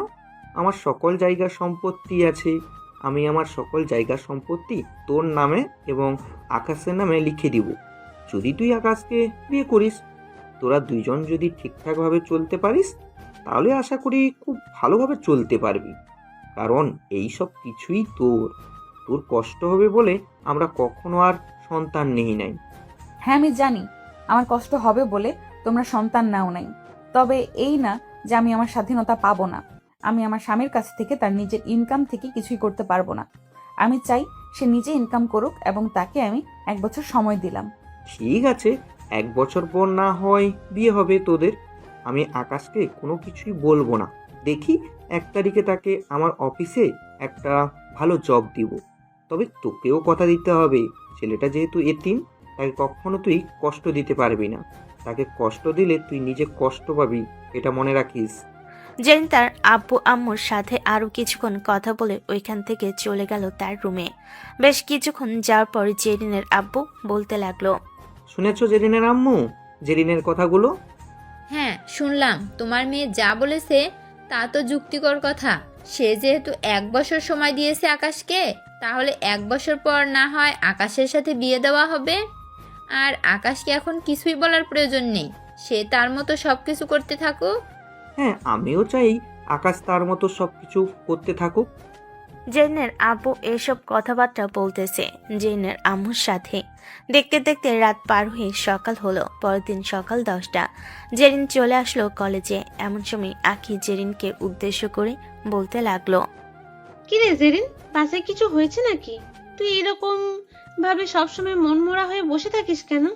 আরে না, মনমরা হয়ে বসে থাকি নাই, একটা জিনিস চিন্তা করতেছি। আব্বু আম্মু চাইতেছে আমাদের বাসার দারোয়ান আছে না, নাম আকাশ ছেলেটা, তার সাথে আমার বিয়ে দিতে। কি বলছিস এসব? তুই কি পাগল হয়েছিস? তাকে বিয়ে করলে তো তুই কোনো কিছুই পাবি না। না তো আছে তার বাবা মার পরিচয়, না তো আছে তার বাবা মার জায়গা বাড়ি ঘর। তাহলে তুই তার কাছে গিয়ে কোন ভরসায় কি করবি? আমিও তো এসব চিন্তা ভাবনা করতেছি, তবে আব্বুকে 1 বছরের সময় দিয়েছি আর বলেছি যে সে যদি এই 1 বছরের মধ্যে কিছু করতে পারে তাহলে আমি তাকে বিয়ে করতে পারবো। আর যদি 1 বছরের মধ্যে কিছু না করতে পারে তাহলে আমি তাকে বিয়ে করব না। আর একটু ভেবেচিন্তে দেখিস, ছেলেটা এমনিতেও এতিম। ধর তুই প্রেগনেন্ট, এখন তোর দেখাশোনা কে করবে যদি তোর শ্বশুর শাশুড়ি না থাকে? আচ্ছা তোকে আমি কিছু কথা বলি। ধর আমার শ্বশুর আমার বিয়ের 2 মাস পর মারা গেছে, আমার শাশুড়ি রয়েছে, আমি আর আমার জামাই চিন্তা ভাবনা করেছি 2 থেকে 3 বছর পর বেবি নিব। এখন যদি এই 2 থেকে 3 বছরের মধ্যে আমার শাশুড়িও মারা যায় তাহলে কিন্তু আমরা 2 জন থাকবো। আকাশকে দেখে মনে হয় সে খুবই দায়িত্বশীল এবং খুবই ভালো ছেলে। আমি মনে করি যে তাকে যদি বিয়ে করি, যদি আমার কখনো কোনো কিছু হয় তাহলে সে অবশ্যই আমার খেয়াল রাখতে পারবে। আর যদি এমনটা না হয় তাহলে কখনোই খেয়াল রাখতে পারবে না। একদম ঠিক বলেছিস জেরিন, তুই যা চিন্তা ভাবনা করেছিস, যদি এভাবেই চিন্তা ভাবনা করে 1 বছরের মধ্যে আকাশের অল্প একটু জায়গা এবং বাড়ি করতে পারিস, তাহলে ওই বাড়িতে থাকতে পারবি। আর তুই তো তোর আম্মু আব্বুর একমাত্র মেয়ে, তোর আব্বু আম্মু তো অবশ্যই তোকে আলাদা রাখবে না। আকাশ যেহেতু এতিম ছেলে, তোরা চাইলে একসাথেই থাকতে পারবি, কি বলিস? হ্যাঁ, আমার আব্বু আম্মু বলেছে সে যদি আমি যদি তাকে বিয়ে করি তাহলে আমরা সবাই একসাথেই থাকবো। তাহলে তো সমস্যার সমাধান হয়ে গেছে, এখানে আর কি করবি তুই? জেরিন তার বান্ধবীদের সাথে কথা বলতে বলতে চলে আসলো ক্লাসরুমে। দেখতে দেখতে এইভাবে কেটে গেল 2টি মাস। আকাশ 1 মাসে দারোয়ানের চাকরি করেছে, খাবার খরচ বাকি, হালকা পাতলা খরচ দিয়ে তার কাছে 6,000 টাকা রয়েছে এবং যে 1 মাস অফিসে চাকরি করেছিল ওই 1 মাসের পুরো টাকাই রয়ে গেছে। রাতে সবাই একসাথে খাবার খাইতেছে, এমন সময় জেরিন আকাশের দিকে তাকালো। আকাশ চুপচাপ বসে খাবার খাচ্ছে, কিন্তু কোনো কিছু বলতেছে না। বেশ কিছুক্ষণ এইভাবে চুপচাপ বসে খাবার খাওয়ার পর হঠাৎ করে আকাশ বলতে লাগলো, আচ্ছা আঙ্কেল, আমি যদি অল্প একটু জায়গায় রাখি তাহলে কত টাকার মধ্যে রাখতে পারবো? আপনার কি ধারণা আছে? হ্যাঁ, ধারণা তো আছে। তুমি যদি অল্প একটু জায়গা রাখো তাহলে সর্বোচ্চ 5 থেকে 6 লক্ষ টাকা লাগবে। কেন, জায়গা রাখতে চাও নাকি? হ্যাঁ, জায়গা তো রাখতে চাই, কিন্তু আমার এই 30,000 টাকা বেতন দিয়ে তো জায়গা রাখা যাবে না। 1 বছরের ভিতর 5 থেকে 6 লক্ষ টাকা জমাতে পারবো না। হ্যাঁ, এটা ঠিক বলেছো। আচ্ছা, তুমি এত কিছু চিন্তা করো না। কালকে সকালে একটু তাড়াতাড়ি অফিসে যেতে হবে। তুমি এখন গিয়ে ঘুমিয়ে পড়ো। ঠিক আছে, আমি যাইতেছি। এ বলে আকাশ চলে আসলো তার রুমে। বিছানায় শুয়ে পড়তে কখন যে ঘুমিয়ে গেছে খেয়াল নেই। এদিকে জেরিনের আব্বু জেরিনকে উদ্দেশ্য করে বলতে লাগলো, জেরিন, আকাশ তো ঠিকই বলেছে। সে 30,000 টাকা বেতন পেয়ে 1 বছরের ভিতরে তো কোনো কিছু করতে পারবে না। তুই কি বলিস? আমি আর কি বলবো, 1 বছর যাক, এরপরে ভেবে চিন্তে দেখবো কি করা যায়। এত তাড়াহুড়ো করার দরকার নেই। মাত্র 1 মাস গেছে, আরো 11 মাস হয়েছে। জেরিন তার আব্বুর সাথে আরো কিছুক্ষণ কথাবার্তা বলে চলে আসলো তার রুমে। বিছানায় শুয়ে আছে আর মনে মনে বলতেছে, আকাশ তো একদম ঠিক কথাই বলেছে। সে 1 বছরে তো অল্প একটু জায়গা রাখতে পারবে না। তবুও জায়গা রাখুক আর না রাখুক, 1 বছর পর যেহেতু কথা দিয়েছে তাকে বিয়ে করব, তার মানে বিয়ে করব আমি। জেন এসব কথাবার্তা বলতে বলতে ঘুমের দেশে পাড়ি জমালো। পরের দিন ঘুম থেকে উঠে ফ্রেশ হয়ে বসে আছে আকাশ এবং জেরিনের আব্বু সকাল সকাল অফিসের উদ্দেশ্যে বের হয়ে গেছে। এমন সময় জেনের আম্মু জেরিনের কাছে এসে বলতে লাগলো, কি রে, খাবার খাবি না নাকি আজকে কলেজে যাবি না? না আম্মু, আজকে কলেজে যাব না। আজকে ভালো লাগতেছে না, তাই কলেজে যাব না। জেন এসব কথাবার্তা বলতেছে। বেশ কিছুক্ষণ এসব কথাবার্তা বলার পর হঠাৎ তার আম্মুকে উদ্দেশ্য করে বলতে লাগলো, আচ্ছা আম্মু, আকাশ কি সত্যি এতিম নাকি সে মজা করেছে আমাদের সাথে? আমি তার ব্যাপারে খোঁজ খবর নিতে চাই। সে যেখান থেকে এসেছে আমি ওখানে যাব আজকে, গিয়ে দেখি তার আসল পরিচয় বের করতে পারি কিনা। ঠিক আছে, তুই যেহেতু যাইতেছিস তাহলে যা, গিয়ে দেখে আয় কি হয়। জেন তাড়াতাড়ি করে খাওয়া দাওয়া করে রেডি হয়ে চলে আসলো আকাশের এলাকায়। আকাশের ব্যাপারে অনেক খোঁজ খবর নিল। সবাই বলতেছে আকাশ এতিম। সন্ধ্যায় জেরিন বাসায় আসতে তার আম্মু বলতে লাগলো, কি রে জেরিন, আকাশের ব্যাপারে কিছু জানতে পারলি? সে এতিম নাকি তার আব্বু আম্মু আছে? না আম্মু, তার আব্বু আম্মু নেই। জেরিনের আম্মু জেরিনের সাথে এসব কথা বলতেছে। বেশ কিছুক্ষণ এইসব কথাবার্তা বলার পর জেরিন বলতে লাগলো, আচ্ছা আমি এখন রুমে গেলাম, ফ্রেশ হয়ে আসতেছি, খুব ক্ষুধা লাগছে। এ বলে জেরিন চলে গেল রুমে। বেশ কিছুক্ষণ পর ফ্রেশ হয়ে নিচে এসে দেখে আকাশ এবং তার আব্বু চলে এসেছে। এদিকে আকাশ নিচে বসে না থেকে তার রুমে গিয়ে ফ্রেশ হয়ে বসে আছে। এমন সময় তার ফোনটা বেজে উঠল। তাকিয়ে দেখে রাফি কল দিয়েছে। কলটা রিসিভ করতে ওপাশ থেকে রাফি বলতে লাগলো, কিরে আকাশ, কেমন আছিস? অনেকদিন তো হয়েছে, তুই এদিকে আসিস না। ফোন দিলে তেমন বেশিরভাগ রিসিভও করিস না। ভুলে গেছিস নাকি? না রাফি ভাইয়া, ভুলে যাব কেন? আসলে আমি অফিসের কাজ করি তো এখন তেমন বেশি সময় পাই না, আর সময় পাইলেও কাউকে ফোন দিয়ে উঠতে পারি না। ভাবছিলাম যে শুক্রবারে যাব, গিয়ে দেখা সাক্ষাৎ করে আসব তোমাদের সাথে। যাক, ভালোই হয়েছে তুমি কল দিয়েছো। শোন, আজকে কি হয়েছে, আমাদের এলাকায় একটা মেয়ে এসেছিল তোর ব্যাপারে খোঁজ খবর নিতেছে। তুই এতিম নাকি এতিম না সেই সব বিষয়ে। সকাল থেকে সারাদিন খোঁজখবর নিয়েছে, সন্ধ্যার দিকে চলে গেছে। কি বলো এসব? আমার খবর আবার কে নিবে? আমি তো এমন কাউকে চিনি না যে আমার খবর নিবে। আচ্ছা, মেয়েটা দেখতে কেমন ছিল? এটা তো বলতে পারছি না, কালো একটা বোরকা পরে এসেছিল, তার জন্য মুখ স্পষ্ট বোঝা যায়নি, তবে দেখে মনে হয়েছে অনেক বড় লোক। সাথে একটা গাড়ি নিয়ে এসেছিল, গাড়িটার নাম্বার আমি লিখে রেখেছিলাম 46 45 73। এটা হচ্ছে গাড়ির নাম্বার। দেখিস তুই গাড়িটা চিনিস কিনা।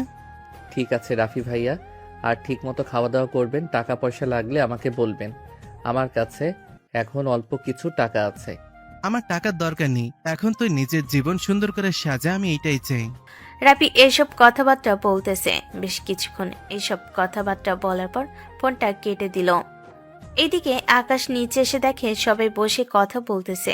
আকাশকে দেখে জেরিনের আম্মু বলতে লাগলো, আকাশ, খাবার খাবে নাকি এখন? না আন্টি, আমি এখন খাবার খাবো না। আচ্ছা, আপনাদেরকে একটা কথা জিজ্ঞেস করি, যদি কিছু মনে না করেন। হ্যাঁ বলো, কি কথা জিজ্ঞেস করবে? 464573 এটা গাড়ির নাম্বার প্লেটের সংখ্যা। আমার জানা মতে এই গাড়িটা আপনাদের।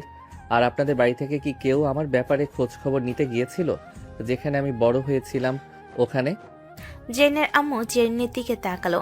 এইদিকে জেরিন আকাশকে উদ্দেশ্য করে বলতে লাগলো, হ্যাঁ গিয়েছিল, তাতে কি হয়েছে? কোনো সমস্যা হয়েছে নাকি? না, কোনো সমস্যা হয় নাই। ওই এলাকায় আমার তো একজন বড় ভাই আছে, সে আমাকে কল দিয়েছিল একটু আগে, বলতেছে যে এরকম এরকম বিষয়, তাই আর কি জিজ্ঞেস করলাম। আচ্ছা আকাশ, এইসব কথাবার্তা বাদ দাও এখন। আমার কথা শোনো, কালকে তোমার আর অফিসে যাওয়ার দরকার নেই। কালকে তেমন বেশি কাজ থাকবে না, আমি একাই সামলে নিতে পারবো। তুমি জেরিনের সাথে জেরিনের খালাদের বাসা থেকে ঘুরে আসবে। জেরিন কালকে তুই আকাশকে নিয়ে তোর খালাদের বাসা থেকে ঘুরে আসবি। ঠিক আছে আব্বু, আমি না হয় কালকে আকাশকে নিয়ে আমার খালামণিদের বাসায় থেকে ঘুরে আসব। আকাশ চুপচাপ তাদের কথা শুনতেছে, কিন্তু কোনো রেসপন্স করতেছে না, কারণ সে কোনো রেসপন্স করতে পারবে না এখানে। সে তাদের বাসায় খাওয়া দাওয়া করে এমনকি থাকে, তারা চাকরিও দিয়েছে, তারা যা বলে তাই করতে হবে। দেখতে দেখতে রাত 11টা বেজে গেল। সবাই খাওয়া দাওয়া করে সবাই সবার রুমে চলে গেল। এদিকে আকাশ চুপচাপ বসে আছে। বেশ কিছুক্ষণ বসে থাকার পর আকাশ মনে মনে বলতে লাগলো, আমার ব্যাপারে মনে হয় জেরিন খোঁজ খবর নিয়েছে, কিন্তু সে কেন আমার ব্যাপারে খোঁজ খবর নিতে যাবে? কেউ তো আর কারো ব্যাপারে এমনি এমনি খোঁজ খবর নেয় না, হয়তো দরকার পড়েছে তাই খোঁজ খবর নিয়েছে। যাই হোক, আমি এখন ঘুমাই। এ বলে আকাশ ঘুমিয়ে সে বাড়ি জমালো। পরের দিন ঘুম থেকে উঠে ফ্রেশ হয়ে বসে আছে, এমন সময় জেরিন আসলো। আকাশকে চুপচাপ বসে থাকতে দেখে বলতে লাগলো, রেডি হয়ে নেন, আমরা 2 থেকে 3 দিন থাকবো। এতদিন যদি থাকি তাহলে অফিস দেখাশোনা করবে কে? অফিস তো দেখাশোনা করার দরকার, স্যার তো একা অফিস দেখাশোনা করতে পারবে না। আপনাকে অফিসে নিয়ে চিন্তা করতে হবে না, অফিস আব্বু দেখে নিবে, সাথে ম্যানেজার আছে, তারাও দেখতে পারবে। আপনি আমার সাথে চলেন, 10 মিনিটের মধ্যে ব্যাগপত্র গুছিয়ে ফেলবেন। এই বলে জেরিন চলে গেল তার রুমে। বেশ কিছুক্ষণ অপেক্ষা করার পর আকাশ রেডি হয়ে বাইরে চলে আসলো। এইদিকে জেরিনও রেডি হয়ে বাইরে চলে এসেছে। দুইজন খাওয়া দাওয়া করে চলে আসলো বাইরে। আকাশ জেরিনের পাশে বসে আছে। এদিকে জেরিন ড্রাইভিং সিটে বসে ড্রাইভ করতেছে। হঠাৎ জেরিন তার একটা হাত আকাশের হাতের উপরে রাখলো। আকাশ তাড়াতাড়ি করে তার হাতটা সরিয়ে ফেল। এটা দেখে জেরিন বলতে লাগলো, হাত সরিয়ে ফেলেছেন কেন? আমি কি আপনাকে বলেছি হাত সরিয়ে ফেলার জন্য? আপনি তো বলেন নাই, কিন্তু আমি ভাবছি হয়তো কোথাও টিপ দিবেন তাই হাত সরিয়ে ফেলেছি। জেরিন গাড়িটা স্লো করে চালাতে লাগলো আর বাম হাতে আকাশের হাত ধরার চেষ্টা করতেছে। এটা দেখে আকাশ বলতে লাগলো, কি ব্যাপার, আপনি আমার হাত ধরার চেষ্টা করতেছেন কেন? হাত ধরলে সমস্যা আছে নাকি? সমস্যা থাকতেই পারে, তাই তো জিজ্ঞেস করেছি। আপনি আমার ম্যাডাম হয়ে আমার হাত ধরেছেন, এটা কেমন দেখায় না? কেমন দেখাবে আবার? আমার দরকার পড়েছে তাই আমি তো হাত ধরেছি, আর এই হাত আমি সারা জীবন ধরে রাখবো। আকাশ জেরিনের কথায় কোনো মানে বুঝে নাই, তাই চুপ হয়ে আছে। বেশ কিছুক্ষণ যাওয়ার পর জেরিন বলতে লাগলো, তুমি কালকে জিজ্ঞেস করেছিলাম তোমার ব্যাপারে কে গিয়েছিল জানতে? হ্যাঁ, জিজ্ঞেস করেছিলাম, আর আমি জানি এটা আপনি ছাড়া আর কেউ না। আমার ব্যাপারে জিজ্ঞেস করে কি করবেন? দরকার ছিল তাই জিজ্ঞেস করেছি। আজকে খালামণিদের বাসায় যেতেছি, ওইখানে গিয়ে খালাতো বোনদের সাথে কোনো কথা বলবেন না আপনি, আর যদি বলেন তাহলে আপনার খবর আছে। আমি অপরিচিত ব্যক্তি, আমি কেন তাদের সাথে কথা বলতে যাব? আর আমাকে না নিয়ে আসলেই ভালো হতো। অপরিচিত জায়গায় আমি যদি কাউকে কোনো কিছু করে বসি তখন কি হবে? তখন কোনো কিছুই হবে না, যেটা বলেছি সেটা করেন। জেরিন এইসব কথাবার্তা বলতেছে। বেশ কিছুক্ষণ এইসব কথাবার্তা বলার পর চলে আসলো তার খালামণিদের বাসায়। গাড়ি থেকে নেমে বাড়ির সামনে এসে কলিং বেল দিতেই তার খালাতো বোন সনিয়া এসে দরজা খুলে দিল। জেরিনকে দেখে জড়িয়ে ধরে বলতে লাগলো, কেমন আছো আপু? অনেকদিন পর দেখা হয়েছে তোমার সাথে। আগের মতো আর তুমি আমাদের বাসায় আসো না? আগের মতো আর তোদের বাসায় আসি না, কারণ আমারও পড়ালেখার চাপ, আবার মাঝে মধ্যে আব্বুর অফিসে যেতে হয়, তাই এখানে আসা হয় না। খালামণি কোথায়? আম্মু তো রান্না করতেছে, ভিতরে আসো। জেরিন বাড়ির ভিতরে চলে আসলো। বেশ কিছুক্ষণ বসে থাকার পর জেরিন বলতে লাগলো, সোনিয়া, ফাঁকা আলাদা রুম আছে নাকি? হ্যাঁ আছে। ওনার জন্য নাকি? হ্যাঁ, আকাশ চলো তোমাকে রুমে দিয়ে আসি, তুমি ফ্রেশ হয়ে নাও। ঠিক আছে, চলেন তাহলে। সোনিয়া, জেরিন আর আকাশ চলে আসলো একটা রুমে। রুমটা দেখিয়ে দিয়ে দুজন চলে গেল। এদিকে আকাশ ফ্রেশ হয়ে বিছানায় শুয়ে আছে, অন্যদিকে সোনিয়া আর জেরিন সোফায় বসে আছে। এমন সময় সোনিয়া বলতে লাগলো, জেরিন আপু, ওই ছেলেটা কে? আগে তো কখনো তোমাদের বাসায় দেখি নাই। তোমার ফ্রেন্ড নাকি? ফ্রেন্ড নাকি অন্য কিছু, এসব জেনে তুই কি করবি? এসব জানার তোর দরকার নেই। তুই পড়াশোনা করতেছিস, পড়াশোনা কর। একজন মানুষ আমাদের বাসায় নতুন এসেছে, অপরিচিত, তার ব্যাপারে হালকা পাতলা কিছু জানতে পারবো না বলো? আপু, ওই ছেলেটা কে? ওই ছেলেটা আমার ফ্রেন্ড। এখন কি হয়েছে বল? না, তেমন কিছু হয় নাই। দেখতে শুনতে মাশাল্লাহ অনেক সুন্দর। আব্বু আম্মুকে পাঠাবো তাদের বাসায়, তোমার কাছ থেকে তাদের বাসার ঠিকানা নিয়ে। তার উপরে চোখ দেওয়ার আগে আমার সাথে কথা বলিস, চোখ দুইটা উঠেই ফেলবো তোর। যাকে দেখিস তাকেই ভালো লাগে, তাই না? কানের নিচে যখন দুইটা পড়বে তখন বুঝতে পারবি। জেনের কথা শুনে সোনিয়া চুপ হয়ে রইল, আর কোনো কিছু বলতেছে না। দেখতে দেখতে দুপুর হয়ে আসলো। দুপুরে খাওয়া দাওয়া করে জেরিন চলে আসলো আকাশের রুমে। এসে দেখে আকাশ খাওয়া দাওয়া করে এসে বসে আছে। আকাশকে উদ্দেশ্য করে জেরিন বলতে লাগলো, আকাশ চলো, আমরা এখন বাইরে যাব ঘুরঘুরি করার জন্য। তুমিও যাবে আমার সাথে। আমাকে যেতে হবে কেন? আপনারা যান, আমি একটু ঘুমাই। ঘুমালে চলবে না। আমি তোমাকে এখানে নিয়ে এসেছি ঘুরঘুরি করার জন্য, তোমাকে ঘুমানোর জন্য নিয়ে আসি নাই। তাড়াতাড়ি রেডি হয়ে নাও, আমরা বাহিরে বের হব এখন। এ বলে জেরিন চলে আসলো তার রুমে। এদিকে আকাশ রেডি হচ্ছে। এমন সময় তার রুমের ভিতর প্রবেশ করলো সোনিয়া আর বলতে লাগলো, এই যে ভাইয়া, আপনার ফোন নাম্বারটা কি পাওয়া যাবে নাকি? আমার ফোন নাম্বার দিয়ে আপনি কি করবেন? কেন? আপনার সাথে কথা বলবো। মানুষ ফোন নাম্বার নিয়ে কি করে? মানুষের সাথে কথা বলার জন্যই তো ফোন নাম্বারটা নেয়, তাই না? আকাশ যে কিছু বলতে যাবে এমন সময় পিছন থেকে জেরিন এসে বলতে লাগলো, কি রে সোনিয়া, তুই এখানে কি করিস? তোকে না বললাম ঘুরতে যাব রেডি হওয়ার জন্য? তুই রেডি না হয়ে এখানে এসেছিস কেন? আসলে আপু, এমনিতেই এসেছি এখানে, চলে যাইতেছি, এখন গিয়ে রেডি হয়ে আসতেছি। সোনিয়া চলে গেল তার রুমে। এইদিকে আকাশ রেডি হচ্ছে। এমন সময় জেরিন আকাশকে উদ্দেশ্য করে বলতে লাগলো, সোনিয়া, তোর কাছে কি চাইছিল শুনি? আমার কাছে আমার ফোন নাম্বার চাইছিল, আমি জিজ্ঞেস করতে যাব, ঠিক তখনই আপনি চলে এসেছেন। বুঝতে পারছি এখানে বেশিক্ষণ থাকা যাবে না। ব্যাগপত্র রেডি রাখিস, বাহির থেকে ঘুরে এসে এরপরে আবার বাসায় চলে যাব। এই বলে জেরিন আকাশকে নিয়ে চলে আসলো গাড়ির ভিতরে। আকাশ জেরিনের পাশের সিটে বসে আছে। বেশ কিছুক্ষণ বসে থাকার পর জেরিন বলতে লাগলো, ওই মেয়েটার সাথে আর কোনো কথা বলবি না। যদি কিছু জিজ্ঞেস করে বোবার মতো চুপ হয়ে থাকবি, আর আমার সামনে যদি কথা বলিস তাহলে তোর মুখে টেপ লাগিয়ে গাড়ির ভেতরে বসিয়ে রাখবো। আকাশ কোনো কিছু বলল না, চুপচাপ বসে আছে। বেশ কিছুক্ষণ বসে থাকার পর সোনিয়া আসলো। আকাশকে ড্রাইভিং সিটের পাশে বসে থাকতে দেখে সোনিয়া বলতে লাগলো, আপু, তুমি তো ড্রাইভ করবে, আকাশকে পিছনে পাঠিয়ে দাও, আমি তার সাথে পরিচয় হইনি। অপরিচিত ব্যক্তিদের সাথে তোর পরিচয় হতে হবে কেন? নাকি তুই চাস আমি আর তোদের বাড়িতে কখনো না আসি? না আপু, তেমন কিছু না। আমি তো জাস্ট বলতে চাইছিলাম তার সাথে পরিচয় হব, আর তুমি কি না আবার রিকোয়েস্ট করতেছো? হ্যাঁ করতেছি। তুই চাইতেছিস যে আমরা আর এই বাড়িতে না আসি। আজকে ঘুরঘুরি করে সন্ধ্যায় চলে যাব বাড়িতে। তুই নিশ্চিন্তে থাক। প্লিজ আপু, এমনটা করবে না। এমন করলে আম্মু হয়তো বলবে আমি তোমার সাথে ঝগড়া করেছি, তাই তুমি বাসায় চলে গেছো। অনেকদিন পর তুমি আমাদের বাসায় এসেছো, প্লিজ অন্তত 2 দিন থেকে যাও। আমি আর আকাশের সাথে কোনো কথা বলার চেষ্টা করব না। এই বলে সোনিয়া চুপ হয়ে রইল। এদিকে জেরিন হঠাৎ আকাশের হাতের উপরে তার হাত রাখলো। আকাশ হাত সরিয়ে নিতে যাবে, এমন সময় জেরিন আরও শক্ত করে আকাশের হাত ধরে রাখলো, যাতে আকাশ ছাড়িয়ে নিতে না পারে। সোনিয়া চোখ বড় বড় করে তাকিয়ে আছে। হঠাৎ করে সোনিয়া বলে উঠল, আপু, সামনে একটা ভালো পার্ক আছে, ওই পার্কে দাঁড় করাও। ঠিক আছে, দাঁড় করাচ্ছি। আর এভাবে চিৎকার করে বলার কি আছে? আমি কি কানে কালা নাকি যে আমি শুনতে পারি না?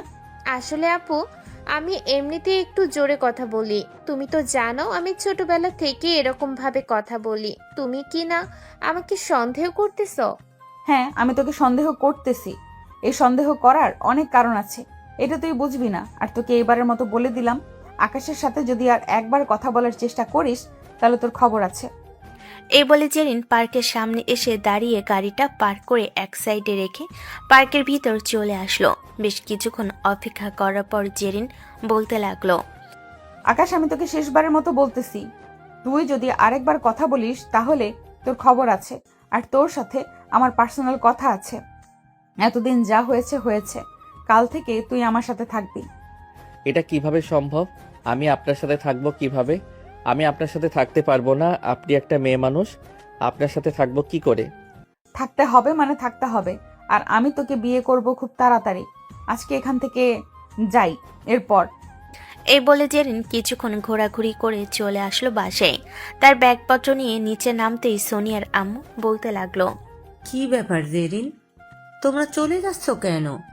তুমি না বলেছিলে এই বাড়িতে থাকবে 2 দিন, তাহলে হঠাৎ আজকে চলে যাচ্ছ কেন? এমনিতেই চলে যাইতেছি, আপনাদের এখানে ভালো লাগে না এটার জন্য চলে যাচ্ছি। সোনিয়া, ভালো থাকিস। আর আকাশ, চলো যাই তাহলে এখন। মামি, আপনারাও ভালো থাকবেন। এই বলে জেরিন ওইখান থেকে চলে আসলো বাড়ির বাইরে। ব্যাগপত্র গাড়ির ভিতরে রেখে গাড়িটা স্টার্ট দিয়ে তাদের বাড়ির উদ্দেশ্যে রওনা দিল। আকাশ চুপচাপ বসে আছে। এমন সময় জেরিন বলতে লাগলো, আকাশ, তোমাকে এই অবস্থায় মানায় না। এখন থেকে তোমাকে আপডেট হতে হবে, কারণ তুমি আমার স্বামী। আমার মতো চলাচল করবে এখন থেকে। আপনার মতো চলাচল করার সামর্থ্য নেই আমার। জাস্ট সামান্য মাত্র বেতন, আমার এই বেতন দিয়ে কোনো কিছুই হয় না। না হলে হবে না, এত কিছু শুনতে চাই না আমি তোমার কাছ থেকে। আমি যেটা বলেছি সেটাই। আর একটা বেশি কথাও বলবে না তুমি। যে আকাশকে এসব কথা বলতেছে।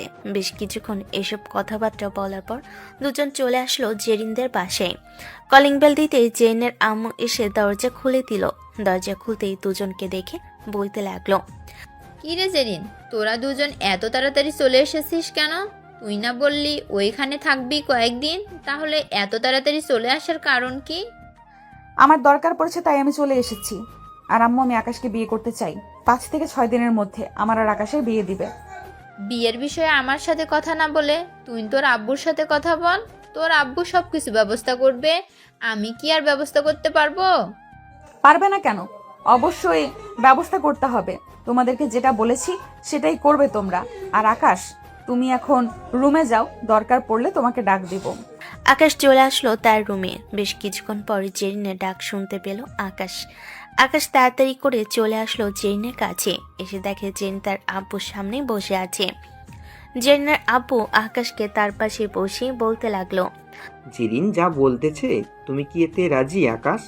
রাজি থাকলে আমাকে বলো, আর রাজি না থাকলে আমাকে বলতে পারো।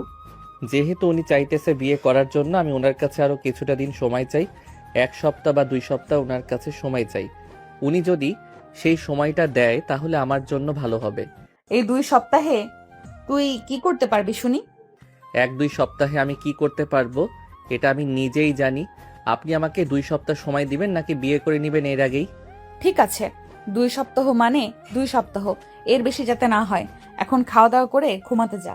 আকাশ খাওয়া দাওয়া করে চলে আসলো তার রুমে। বিছানায় শুয়ে শুয়ে মনে মনে বলতেছে, কিছু দিতে তো পারবো না, কিন্তু আমার তরফ থেকে আমি যেটা পারি সেটাই তাকে দিতে হবে।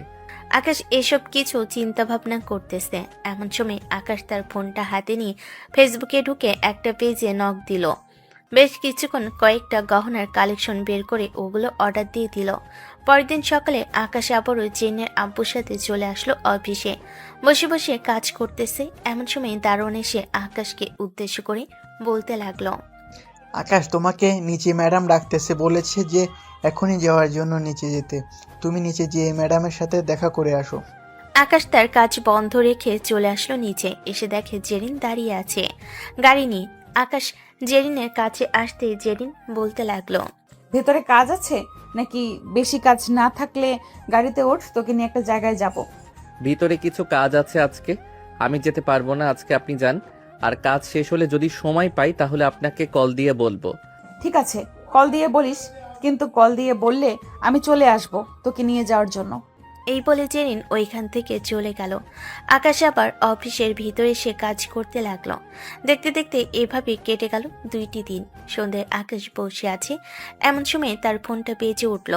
তাকিয়ে দেখে অপরিচিত নাম্বার থেকে কল এসেছে। কলটা রিসিভ করতেই ওপাশ থেকে ডেলিভারি ম্যান বলতে লাগলো, আপনার নাম কি? আকাশ, আপনার একটা ডেলিভারি এসেছিল, আপনি যে ঠিকানা দিয়েছেন সেই ঠিকানায়। আচ্ছা, আপনি 2টা মিনিট অপেক্ষা করেন, আমি টাকা নিয়ে আসতেছি। এই বলে আকাশ চলে আসলো তার রুমে। টাকা নিয়ে নিচে নামতে জেরিন বলতে লাগলো, কিরে, টাকা নিয়ে কোথায় যাইতেছিস এই সন্ধ্যার সময়? কোথাও না, বাহিরে একটু কাজ আছে, এটার জন্য যাইতেছি। আপনি বসে থাকেন, 2 মিনিট লাগবে আসতে। এই বলে আকাশ চলে আসলো বাইরে। ডেলিভারি বয়ের কাছ থেকে যে জিনিসগুলো অর্ডার দিয়েছিল ওই জিনিসগুলো নিয়ে চলে আসলো বাড়ির ভিতরে। আকাশের হাতে এত পার্সেল দেখে জেরিন বলতে লাগলো, কিরে, তোর হাতে এত পার্সেল কেন? আর এসব পার্সেল কার জন্য অর্ডার করেছিস? এইসব পার্সেল সবগুলোই আপনার জন্য অর্ডার দিয়েছে। আপনি দেখেন, যদি পছন্দ হয় তাহলে নেবেন, আর পছন্দ না হলে আবার ফেরত দিয়ে দিব। জেরিন সবগুলো জিনিস পরে পরে আয়নার সামনে গিয়ে দাঁড়িয়ে দেখতে লাগলো। সবগুলো জিনিস পছন্দ হয়েছে জেরিনের। আকাশ জেরিনকে উদ্দেশ্য করে বলতে লাগলো, আমার এতটাও সামর্থ্য নেই যে আপনাকে অনেক কিছু দিতে পারবো, তাই আমার তরফ থেকে আপনাকে সামান্য কিছু জিনিস দিলাম। যা দিয়েছি সেটাই চলবে। এইগুলো জিনিসের জন্য 2 সপ্তাহ সময় চেয়েছিলি নাকি? হ্যাঁ, 2 সপ্তাহ সময় চেয়েছিলাম, এখন তো নিয়ে এসেছি। এখন আপনি যে কোনো সময় বিয়ে করতে পারেন, কিন্তু আজকে না। আজকে রাত হয়ে গেছে, প্রায় অনেক, 9টা বেজে গেছে। ঠিক আছে, আজকে করব না বিয়ে, কালকে বিয়ে করব। খাওয়া দাওয়া করে ঘুমাতে যা। জিন এইসব কথাবার্তা বলতেছে। এদিকে আকাশ এবং জেনের আব্বু আম্মু সাথে জেরিনও খাওয়া দাওয়া করে আকাশ চলে আসলো তার রুমে। এদিকে জেরিন বেশ কিছুক্ষণ পর আকাশের রুমে এসে দেখে আকাশ শুয়ে শুয়ে মোবাইলে মুভি দেখতেছে। জেরিনকে আসতে দেখে আকাশ বলতে লাগলো, আমাকে ডাক দিলেই তো আমি চলে যেতাম, আসার দরকার কি ছিল? দরকার ছিল তাই এসেছি। এখন ঘুমা, তোকে এক নজর দেখে গেলাম। তুই করে বলতেছি, কিছু মনে করিস না। এই বলে জেরিন চলে গেল তার। আর এইদিকে আকাশ ঘুমের দেশে পাড়ি জমালো। পরের দিন আকাশ এবং জেনের আব্বু অফিসের দিকে রওনা দিল। দুপুর 2টার মধ্যে সকল কাজ শেষ করে চলে আসলো বাসায়। কলিং বেল দিতেই জেরিন এসে দরজা খুলে দিল। দুজন বাড়ির ভিতরে ঢুকে ফ্রেশ হয়ে ছোপে এসে বসতেই জেরিন বলতে লাগলো, আব্বু, কাজী সাহেব কখন আসবে? কাজী সাহেবকে বলে এসেছি সন্ধ্যার মধ্যে তিনি চলে আসবে। আর এত তাড়াহুড়া লাগিয়েছিস কেন? বিয়ে তো তোদের দুজনের হবে, অন্য কারোর তো হবে না, তাই না? জেরিন তার আব্বুর কথা শুনে কিছুই বলল না, চুপচাপ বসে রইল। দেখতে দেখতে সন্ধ্যা হয়ে আসলো। হঠাৎ কলিং বেলের শব্দ শুনতে পেয়ে জেরিন বলতে লাগলো, তুমি বসো আম্মু, আমি দেখে আসতেছি কে এসেছে। এই বলে জেরিন সোফা থেকে উঠে চলে আসলো দরজার সামনে। দরজা খুলতে দেখতে পেল কাজী দাঁড়িয়ে আছে। কাজী সাহেবকে বাড়ির ভিতর নিয়ে আসলো। বেশ কিছুক্ষণ অপেক্ষা করার পর কাজী বলতে লাগলো, কার বিয়ে করাতে হবে, একটু আইডি কার্ড এবং নাম ঠিকানা বলে ফেলেন। জেরিনের আব্বু এবং আকাশ সবকিছুই বলে ফেল। বেশ কিছুক্ষণের মধ্যে তাদের বিয়েটা হয়ে গেল। কাজী বিয়ে পড়ানো শেষ করে চলে গেল। এইদিকে সবাই টুকটাক কথা বলতেছে। টুকটাক কথা বলতে বলতে রাত হয়ে আসলো। রাতে খাওয়া দাওয়া করে আকাশ জেরিনের সাথে চলে আসলো জেরিনের রুমে। বেশ কিছুক্ষণ অপেক্ষা করার পর জেরিন আকাশকে উদ্দেশ্য করে বলতে লাগলো, চলেন এখন 2 রাকাত নফল নামাজ আদায় করে আমাদের নতুন জীবন শুরু করি। হ্যাঁ, চলেন। জেরিন আর আকাশ দুজনে 2 রাকাত নফল নামাজ আদায় করে বিছানায় এসে বসলো। দুজন নীরবতা পালন করতেছে। বেশ কিছুক্ষণ নীরবতা পালন করার পর আকাশ জেরিনকে উদ্দেশ্য করে বলতে লাগলো, অনেক তো হয়েছে, এখন আমি ঘুমাই, রাতও অনেক হয়ে গেছে, অনেক ঘুমে ধরেছে আমার। আজকে রাতে কেউ ঘুমায় নাকি? আজকে সারা রাত আমাকে আদর করতে হবে তোর। আর যদি না পারিস তাহলে কি করব বুঝতেই পারিস না। বেশি কিছু বুঝিয়ে বললাম না। আকাশ বেশি কিছু না বলে আস্তে আস্তে জেরিনের দিকে এগিয়ে যেতে লাগলো। এদিকে জেরিনও আকাশের দিকে এগিয়ে যাইতেছে। বেশ কিছুক্ষণ এগিয়ে যাওয়ার পর দুজনের ঠোঁট একত্রিত করে দিল। বাকিটা ইতিহাস, এর বাইরে আর কিছু বলা যাবে না। আপনাদেরকে সব কিছু বলে ফেলে আপনারা পরে আরো অনেক কিছু বলবেন। তারা দুজনই সুখের সাগরে ভাসতে থাকুক। আকাশ এবং জেরিনের জন্য আপনারা সবাই দোয়া করবেন, যাতে ওরা দুজন সুখে শান্তিতে সারা জীবন সংসার করতে পারে। আজকের গল্পটা এ পর্যন্তই। সবাই ভালো থাকবেন, সুস্থ থাকবেন। ধন্যবাদ।